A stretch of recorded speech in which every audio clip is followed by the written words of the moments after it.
손무는 중국 역사에서 유명한 군사 전략가이며 손자병법의 저자로 알려져 있습니다. 손무는 또한 손자라고도 불립니다. 손무는 고대 중국의 무신으로 전략과 전술에 대한 지식과 통찰력을 지닌 군사 전문가였습니다.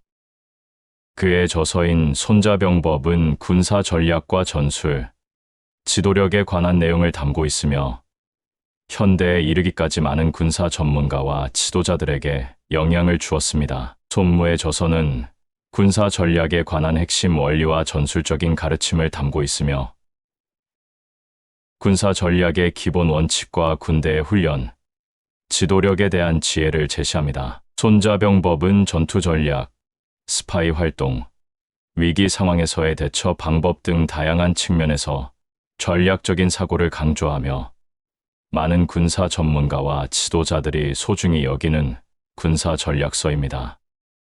손무의 저서는 전 세계에서 귀중한 군사 전략서로 여겨지고 있으며 군사 전략과 리더십에 관심이 있는 많은 사람들에게 익히고 연구되고 있습니다. 손무의 지혜가 담긴 어록과 전략적인 사고는 오늘날에도 여전히 인용되며 다양한 분야에서의 응용과 해석이 이루어지고 있습니다.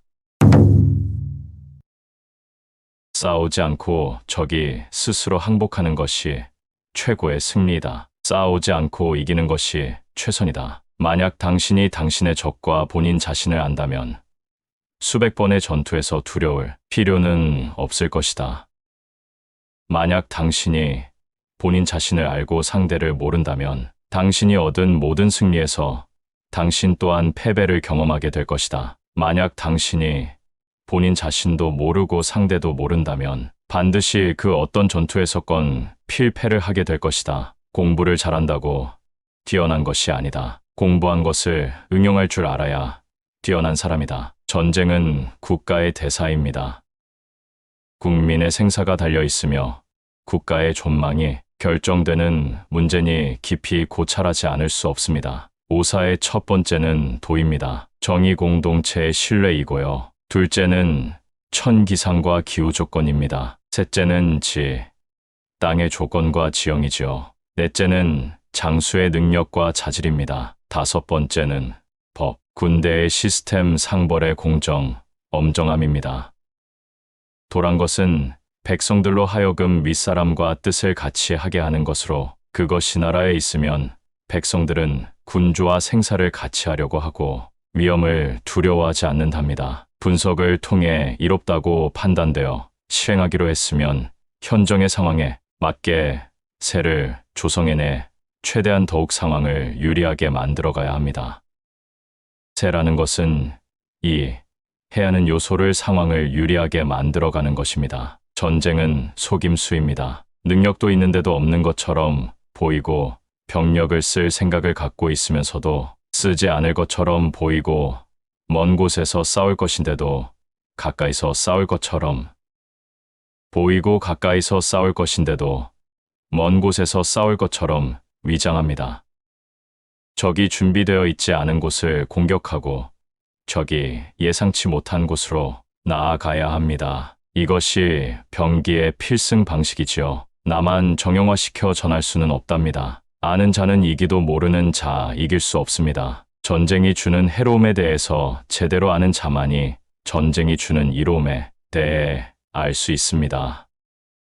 제대로 군대를 부릴 줄 아는 장수는 백성들의 생명을 결정짓은 생명이며 국가의 안위를 책임지는 주인입니다. 100번 싸워 100번 이기는 것은 그리 훌륭한 것이 못 됩니다. 최상의 용병술은 적의 전략을 꺾는 것이고 차선은 적의 외교를 고립시키는 것이며 그 다음은 상대와 야전에서 붙어 이기는 것인데 상을 공격하는 것은 최하책입니다. 진정한 전략가는 싸우지 않고 적을 굴복시키고 성을 공격하지 않고 적의 성을 접수합니다. 오로지 병사와 국민을 보호하고 군주에게 이익이 되는 길만을 생각하는 장수가 나라의 보배입니다. 무릇 장수는 국가에 보좌하는 자입니다. 장수의 보좌가 주도 면밀하면 국가는 필연적으로 강해지고 보좌가 주도 면밀하지 못하면 국가는 필연적으로 약해집니다. 장수가 능력이 있고 군주가 간섭하지 않으면 승리합니다. 적을 알고 나를 알면 100번 싸워도 위태롭지 않으며 적을 모르고 나를 알면 승부가 반반이고 적도 모르면 싸울 때마다 위태롭습니다. 적을 알고 나를 알면 내가 추구하는 승리는 위태롭지 않고 기상, 기후 조건, 하늘도 알도지형 조건인 땅까지 알면 그 승리는 완전해질 수 있을 것입니다. 싸울 수 있는 때와 장소, 싸울 수 없는 때와 장소를 구분할 줄 알아야 이길 수 있습니다. 상아가 같은 것을 희망하면 이기고 준비한 상체에서 준비하지 않은 적을 상대하면 이깁니다. 예전에 전쟁을 잘하는 사람은 먼저 자신들을 적이 이길 수 없는 상대로 만들어 놓고 적이 빈틈을 보이기를 기다리며 승리를 구했다지요. 적이 나를 꺾게 하지 못하는 것은 나에게 달렸지만 이기는 것은 상대에게 달렸답니다. 그러므로 전쟁을 잘하는 사람은 명의적으로 하여금 승리하지 못하게 할 수는 있지만 승리를 억지로 만들어낼 수 없다고 말하는 것입니다. 그래서 승리의 가능성은 미리 예견할 수 있지만 승리를 억지로 만들어낼 수 없다고 하는 것이죠.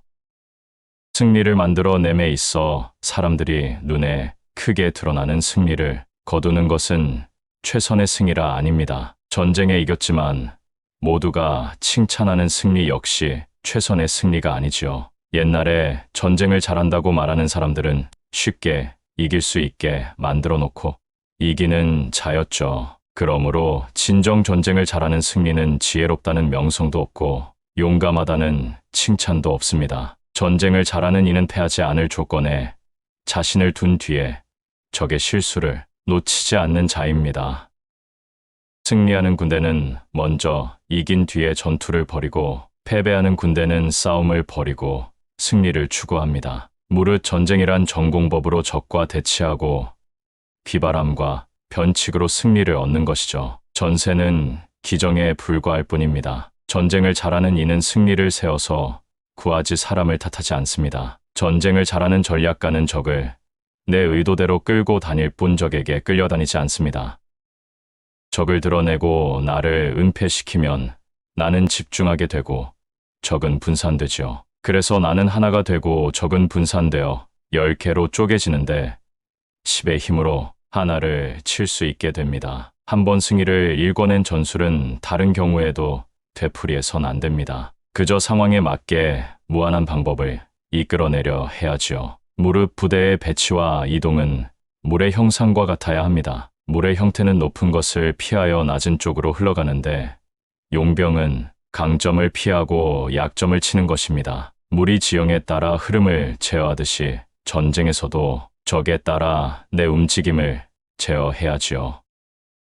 그래서 용병에 있어 고정된 형태가 없어야 합니다. 물이 고정된 형상이 없듯이 적에 맞추어 변화를 일궈내어 승리를 일궈내는 전략가를 신과 같은 전략가라고 합니다. 상황에 따라 가지 말아야 할 길이 있고 공격하지 말아야 할 군대가 있으며 다투지 말아야 할 땅이 있으며 따르지 말아야 할 군주의 명령도 있습니다.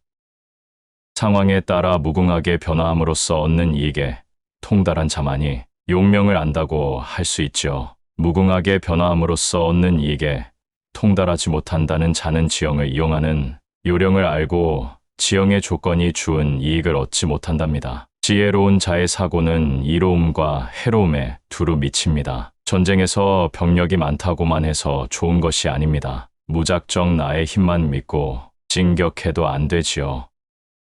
적정을 살펴 나의 힘을 집중해서 적을 꺾으면 그만일 뿐입니다. 병사들과 아직 친숙해지지도 않았는데 벌을 내리면 병사들이 복종하지 않고 복종하지 않으면 부리기 어렵습니다. 병사들과 친숙해졌다고 해서 잘못한 경우에도 벌을 내리지 않으면 역시 부릴 수가 없습니다.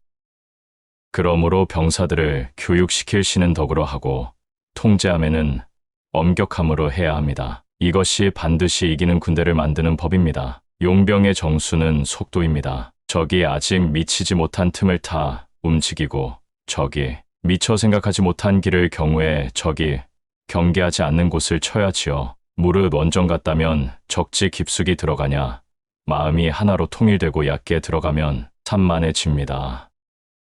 병사들은 망지에 들어가 본 후에야 살 수 있으며 사지에 빠져본 후에야 생존의 힘을 가지게 됩니다. 이익이 보장되지 않으면 군대를 움직이지 말아야 하고 이득이 없으면 군대를 사용하지 말아야 하며 위급한 경우가 아니면 전쟁을 하지 말아야 합니다. 군주는 분노 때문에 전쟁을 일으켜서는 안 되고 장수는 성난다고 하여 전투를 벌여서는 안 된다. 이익에 합치되면 움직이고 이익에 합치되지 않으면 그쳐야 합니다. 분노는 기쁨으로 바뀔 수 있고 즐거움으로 면할 수 있겠지만 한번 멸망한 국가는 다시 일어날 수 없으면 죽은 자는 다시 살아남을 수 없다. 이런 까닭에 멍군을 삼갈 줄 알고 명장은 장수는 경계합니다. 멍군과 현명한 장수가 군대를 움직일 때마다 승리하는 이유는 적보다 먼저 상대의 실정을 파악하기 때문이다. 먼저 아는 것은 귀신에게서 얻을 수 있는 게 아닙니다. 일의 징조에서 얻어낼 수 있는 것도 아니고 오직 사람을 통해서만 상대의 실정을 깰 수 있는 거죠. 지극히 교묘하고 정밀하게 비교, 분석, 평가하지 않으면 인적 정보 중에 참된 정보를 간취해낼 수 없답니다. 이기는 군대는 정신적으로 이긴 후 싸운다. 패하는 군대는 싸움을 시작하고 이기려고 한다. 성공하는 사람은 갈등을 해소하고 모두에게 최상의 결과를 가져다 주는데 비상한 재주를 가지고 있다.